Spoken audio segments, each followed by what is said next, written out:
छत्तीसगढ़ के जगदलपुर बस्तर में बस्तर महाराजा प्रवीण चंद ने इतिहास रचा। बस्तर के पहले विधायक भी रहे, मगर एक समय ऐसा आया कि यहाँ एक बड़ा आंदोलन हुआ। 1966 में कांग्रेस की सरकार थी और मुख्यमंत्री डीपी मिश्रा के नेतृत्व में बस्तर में एक बड़ा गोलीकांड हुआ, जिसमें बस्तर महाराजा प्रवीण चंद भंजदेव की शहादत हुई और कई आदिवासी मौत के घाट उतार दिए गए। हर साल की तरह बस्तर महाराजा प्रवीण चंद देव पुण्यतिथि मनाई जाती है। छत्तीसगढ़ जगदलपुर बस्तर में मां दंतेश्वरी के प्रांगण के पास ही बस्तर महाराजा प्रवीण चंद की मूर्ति स्थापित की गई, जहां हर साल राज्य परिवार अपने पुरखों की शहादत को याद करता है। आज 25 मार्च और आज ही के दिन बस्तर महाराजा प्रवीण चंद पर गोलीकांड हुआ था, जिसमें उनकी मृत्यु हो गई थी। आज राज परिवार और आदिवासी समुदाय और शहर के लोगों ने बस्तर महाराजा की पुण्यतिथि जोर शोर से मनाई। जगदलपुर से संवाददाता विजय पचौरी की रिपोर्ट। जी, आज की पुण्यतिथि जैसे आप जानते हैं कि 25 मार्च का ही वो दिन था जिसमें कि महाराज साहब का गोलीकांड हुआ था। और आज ही के दिन बहुत सारे आदिवासियों ने, हजारों के तादाद में आदिवासियों ने अपनी शहादत दी थी राजमहल के अंदर। उस समय तत्कालीन सरकार कांग्रेस की थी, उस समय डीपी मिश्रा करके मुख्यमंत्री थी, उनके तरफ से ऑर्डर था डायरेक्टली शी एंड शूट, जिसको देखो गोली मार दो। हजारों आदिवासी मारे गए थे। जो आप सिंहद्वार देख रहे हैं, यहाँ से फायरिंग चालू हुई थी, बेडरूम तक गई थी, उसमें हजारों आदिवासियों ने अपनी शहादत दे दी। और ये बहुत दुखद रहा, क्योंकि उसके साथ साथ बस्तर का बहुत सारे इतिहास को भी जलाने की कोशिश की।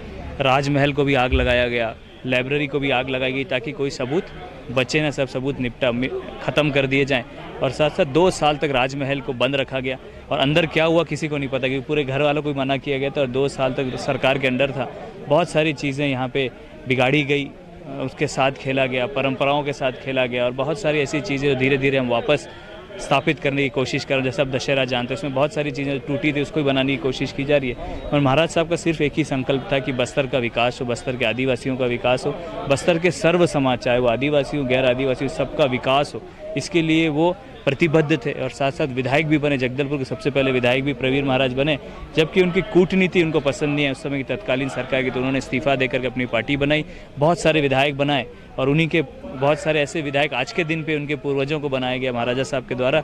और दुखद बात यह है कि आज भी बस्तर का शोषण हो रहा है। बस्तर के लोग, बस्तर की जनता आज भी उसी स्थिति में खड़ी है और कहीं ना कहीं आज विकास थोड़ा बहुत बढ़ना चालू हुआ है गाँव के क्षेत्र में।